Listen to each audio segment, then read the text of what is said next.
Hello everyone, welcome to our YouTube channel keep it simple. आज यानी कि 8 नवंबर के हमारे स्टॉक्स इन न्यूज हैं सीडीएसएल यानी कि सेंट्रल डिपॉजिटरी सर्विसेज लिमिटेड, जहां पे एक साइबर सिक्योरिटी कंपनी ने पब्लिश किया है कि जो इनकी एक सब्सिडरी कंपनी है सीडीएसएल वेंचर्स लिमिटेड जो कि केवाईसी रजिस्ट्रेशन का काम करती है, वहां से भारत के लगभग 4 करोड़ इन्वेस्टर का जो पर्सनल और फाइनेंशियल डेटा है वो वहां से एक्सपोज हो गया है। तो ये कंपनी के लिए अच्छी खबर नहीं है।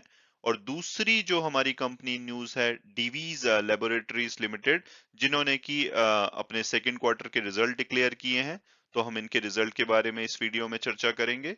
और आगे बढ़ने से पहले अगर आपने अभी तक चैनल को सब्सक्राइब नहीं किया तो प्लीज सब्सक्राइब करके हमें मोटिवेट कीजिए। तो सबसे पहले अगर हम बात करें कि भाई सीडीएसएल करती क्या है, तो सीडीएसएल एक नेशनल शेयर डिपॉजिटरी है जिसको कि इनकॉर्पोरेट किया गया था सेबी के द्वारा, securities and exchange board of India. तो ये इनके ज्यूरिसडिक्शन में काम करती हैं। और ये जितने भी आपके शेयर्स होते हैं, डिबेंचर होते हैं, म्यूचुअल फंड्स वगैरह होते हैं, उन सबको इलेक्ट्रॉनिक फॉर्म में होल्ड करती हैं। तो जो भी डिपॉजिटरीज होती हैं वो किसी ना किसी स्टॉक एक्सचेंज के साथ एसोसिएटेड होती है। तो जो बॉम्बे स्टॉक एक्सचेंज है उसकी जो डिपॉजिटरी है वो सीडीएसएल है। इसको 1999 में एस्टेब्लिश किया गया था। ऐसे ही नेशनल स्टॉक एक्सचेंज जो एनएससी है उनकी जो डिपॉजिटरी है वो एनएसडीएल है, नेशनल सिक्योरिटीज डिपॉजिटरी लिमिटेड।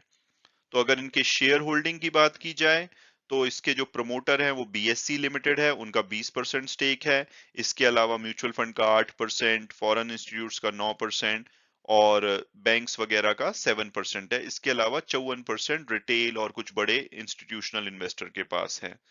और अगर आप टॉप इन्वेस्टर देखना चाहते हैं तो जैसे स्टैंडर्ड चार्टर्ड बैंक का 7% से ज्यादा का हिस्सा है, पराग पारेख जो financial advisory services mutual fund है उनका 5% के आसपास का हिस्सा है, एलआईसी का 4.4, एचडीएफसी बैंक का 3.28%। तो इनके स्ट्रॉन्ग इन्वेस्टर्स हैं। और ये भारत की पहली लिस्टेड कंपनी है जो कि स्टॉक एक्सचेंज पे लिस्टेड है, क्योंकि एनएसडीएल अभी लिस्ट नहीं है और भारत में दो ही डिपॉजिटरीज हैं। और दुनिया की भी बात की जाए तो ये सेकंड लिस्टेड डिपॉजिटरी है दुनिया की।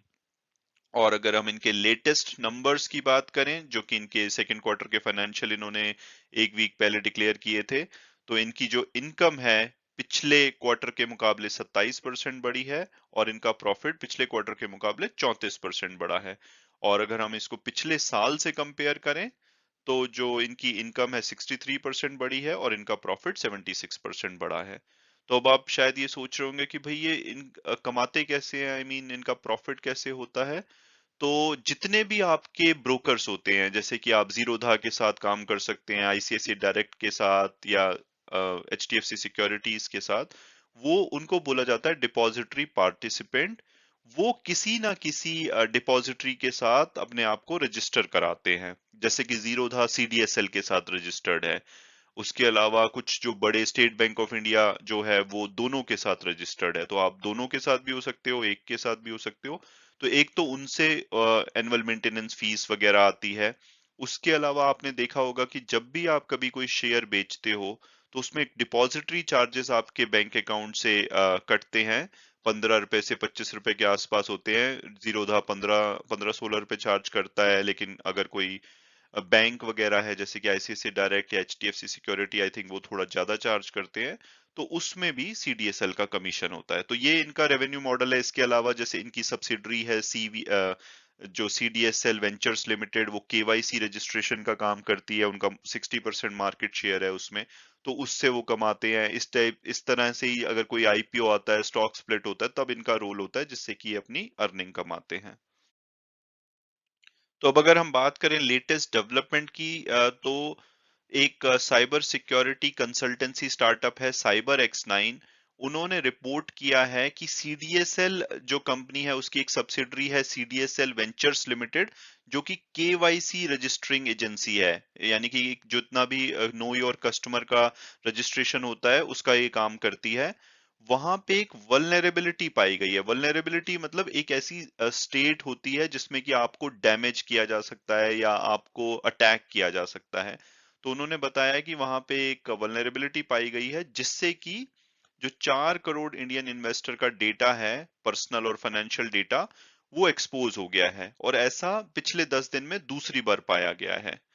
तो अगर सीडीएसएल की बात की जाए तो सीडीएसएल ने कहा है कि भाई जो भी इनकी सब्सिडरी कंपनी है उन्होंने इमीडिएट एक्शन लिया है और जो अब वो वल्नरेबिलिटी थी उसको मिटिगेट कर दिया गया है।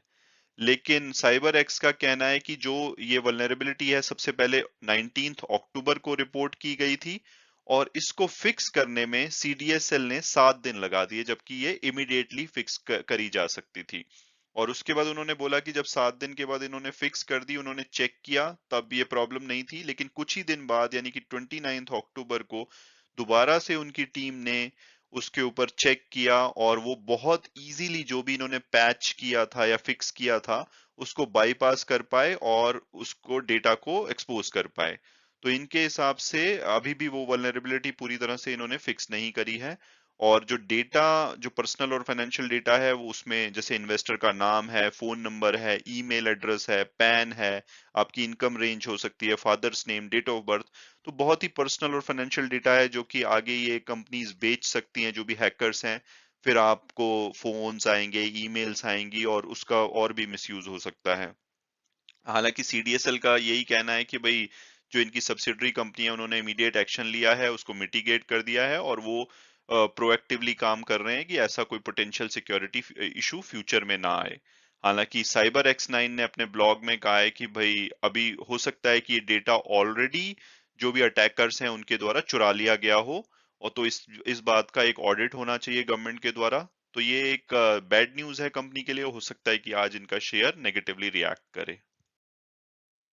तो अब अगर बात की जाए हमारी second company news Divi's lab की, तो सबसे पहले अगर हम कंपनी ओवरव्यू लें तो ये भारत की एक one of the biggest pharmaceutical company है। ये 30 साल से हैदराबाद में एस्टेब्लिश है और इनकी दो मैन्युफैक्चरिंग यूनिट हैं भारत में, एक हैदराबाद में, एक वाइजैग में। और जो ये काम क्या करती हैं, ये लीडिंग मैन्युफैक्चरर हैं एपीआईज का, जैसे कि एक्टिव फार्मास्यूटिकल इंग्रेडिएंट, यानी कि दवाई का जो मेन पार्ट होता है उसका उसके ये मैन्युफैक्चरर हैं। इसके अलावा इंटरमीडिएट्स ये मैन्युफैक्चर करते हैं। इंटरमीडिएट्स मतलब कि जो बल्क ड्रग्स में रॉ मटेरियल यूज करता है, तो उसके ये बहुत बड़े मैन्युफैक्चरर हैं और ये लगभग 95 कंट्री में अपनी दवाइयां बेचते हैं।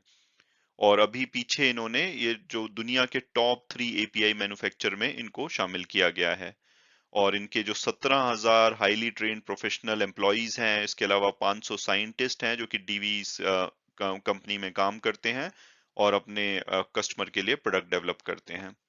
और जो लेटेस्ट न्यूज ये है कि इन्होंने सेकंड क्वार्टर के रिजल्ट डिक्लेयर किए हैं, रिजल्ट अच्छे लग रहे हैं, तो हो सकता है कि आज इनका शेयर पॉजिटिवली रिएक्ट करे। तो जो इनके जो प्रॉफिट है वो 18% बढ़ के 606 करोड़ हुआ है। रेवेन्यू 15% बढ़ा है, पिछले साल के मुकाबले 1967 करोड़ रहा है।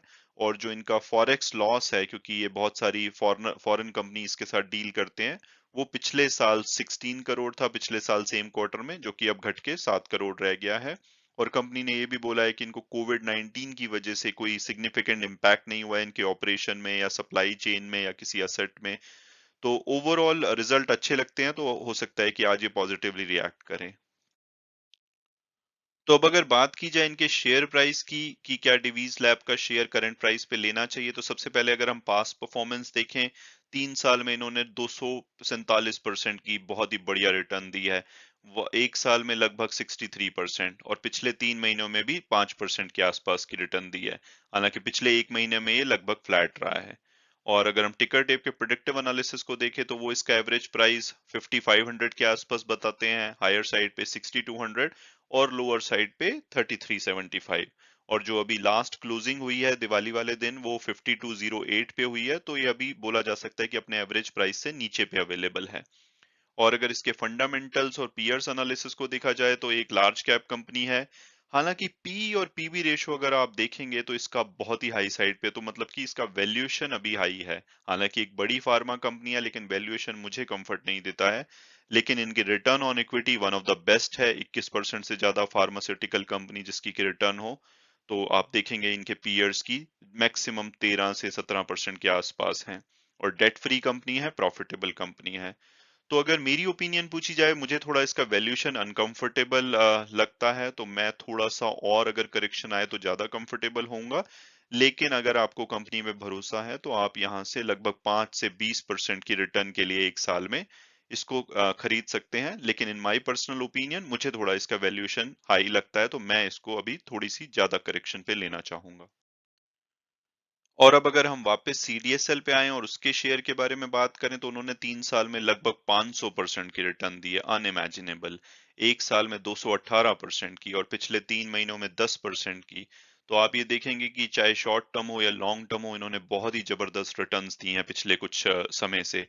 और अगर हम इनके प्रोडक्टिव एनालिसिस को देखें टिकर टेप के, तो वो इसका एवरेज प्राइस 1175 बताते हैं, हायर साइड पे 1581, लोअर साइड पे 695। तो लास्ट जो क्लोजिंग हुई है वो 1468 के आसपास हुई है। तो अब ये बोला जा सकता है कि ये अपने एवरेज प्राइस से काफी ज्यादा हाई पे अवेलेबल है, ऑलमोस्ट अपने हाईएस्ट टारगेट प्राइस के आसपास अवेलेबल है। और अगर हम इसके पीयर्स एनालिसिस और फंडामेंटल देखें, तो एक स्मॉल कैप कंपनी है, पीबी रेशो बहुत ही हाई है, और अभी हाल फिलहाल में ये सभी कंपनीज के जो शेयर प्राइस हैं काफी बड़े हैं, चाहे वो बीएसई हो या एमसीईएक्स हो। तो इनके शेयर प्राइस बड़े हैं, तो अभी इनका वैल्यूएशन थोड़ा हाई है, हालांकि रिटर्न ऑन इक्विटी अच्छी है। तो अगर मेरी ओपिनियन पूछी जाए कि क्या इसका शेयर प्राइस लेना चाहिए, मुझे इसका वैल्यूएशन हाई लगता है। हालांकि कंपनी में कोई प्रॉब्लम नहीं है, आगे आने वाले टाइम में डीमैट अकाउंट बढ़ेंगे, जिससे कि इनको प्रॉफिट होगा, और इनका जो बिजनेस मॉडल है उसमें लगता नहीं है कि कोई इनको सरप्राइजेस आ सकते हैं। लेकिन फिर भी वैल्यूएशन हाई है, अगर कल को कोई करेक्शन आती है तो ये काफी गिर सकती हैं। तो मेरी पर्सनल ओपिनियन में अगर ये 1150 से नीचे या 1175 से नीचे अवेलेबल होती है, तो मैं ज्यादा कंफर्टेबल रहूंगा। लेकिन कंपनी में कोई प्रॉब्लम नहीं है, अगर आपको इस पे भरोसा है, तो आप लगभग 5 से 10% की रिटर्न एक साल में देख सकते हैं। और जैसा कि अब लास्ट लेग अर्निंग सीजन की चल रही है, तो आज भी कुछ कंपनीज हैं जो कि अपनी अर्निंग डिक्लेयर करेंगी। कुछ बड़े नाम उसमें से हैं ब्रिटानिया, ऑरबिंदो फार्मा। इसके अलावा और भी कुछ कंपनीज हैं जो कि आप इस पेज पे देख सकते हैं। हालांकि वीडियो क्लोज करने से पहले मैं हमेशा की तरह डिस्क्लेमर दूंगा कि जो भी मेरे व्यूज थे इस वीडियो में स्टॉक के बारे में, वो पर्सनल थे। अगर आप किसी में इन्वेस्ट करना चाहते हैं, तो आप अपनी फर्दर रिसर्च कीजिए, फाइनेंशियल एडवाइजर से सलाह लीजिए। उसके बाद अगर आप कंफर्टेबल होते हैं तभी आप इन्वेस्ट कीजिए। Thanks so much for watching the video, and God bless you all.